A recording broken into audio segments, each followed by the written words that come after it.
Everyone's talking about trading back the #1 overall pick for the Chicago Bears in the 2024 NFL draft. And if the Bears do go with Caleb Williams in this upcoming draft, that only leaves the Bears with 5 other picks, and most of them being in mid to late rounds. Also, in my opinion, we're slightly cap trapped. And yes, we have about 46, 48 million.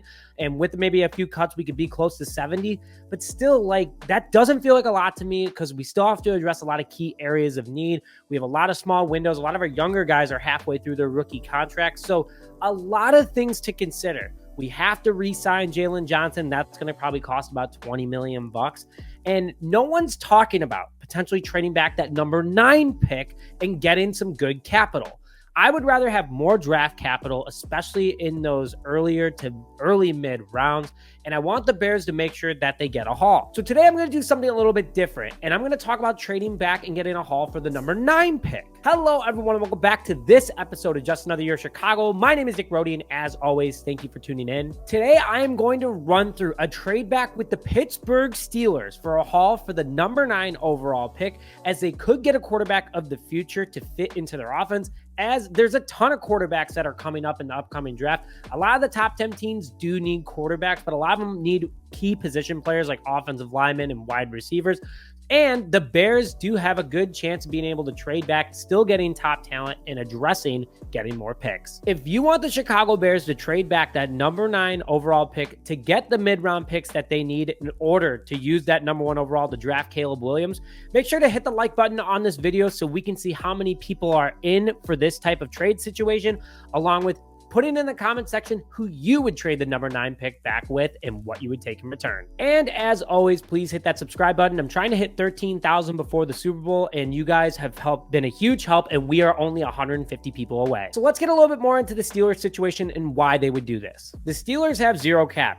They actually have -14.5 million cap at the moment, and that means they're in cap hell. Yes, they made the playoffs this past year like they've done pretty much for the last 2 decades, but they had a 3 quarterback rotation going, and none of those guys are the answer. Head coach Mike Tomlin was put on a little bit of a hot seat. He is going to stick as Pittsburgh's coach for this upcoming year, and honestly, with all the success that he's brought, I don't know how he's on the hot seat, but he needs a quarterback that can unlock this offense, as they do have a lot of young weapons, a young offensive line that they're hopefully going to develop even more through the draft, and they have a stacked defense, so they could be a really good team next year if they get a quarterback. They don't have enough, though, to get the #1 overall pick from the Bears. I mean, I'm not trading from 1 to 20th overall, and also they're not going to send their absolute entire future for that pick because they would have to send years of first-round picks, also probably a stud young player.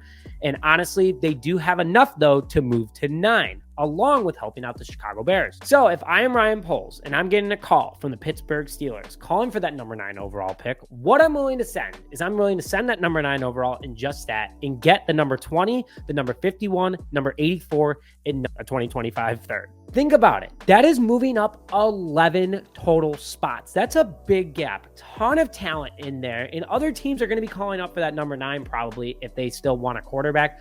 So Pittsburgh's pretty far back, and they're going to have to send a lot. I like this trade because we'll still have 2 first rounders. We can get a top wide receiver at 20 because this draft is absolutely stacked with them. I'm saying some of these guys that are within the top, 3 to 7 range would be all top 3 guys if this wasn't a Marvin Harrison Jr., Malik Neighbors type of draft. It's insane. So I still think we could get a talented guy at #20 to give Caleb Williams a chance if he becomes our quarterback.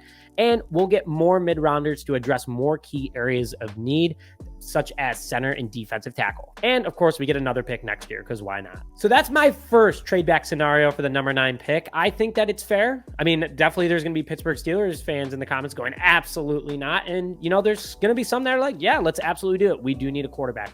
But I want to hear your guys' thoughts, whether you're a Steelers fan or a Bears fan, on what you would do. But with that, thank you as always for tuning in this episode of Just Another Year Chicago. My name is Nick Rohde, and as always, bear down, baby.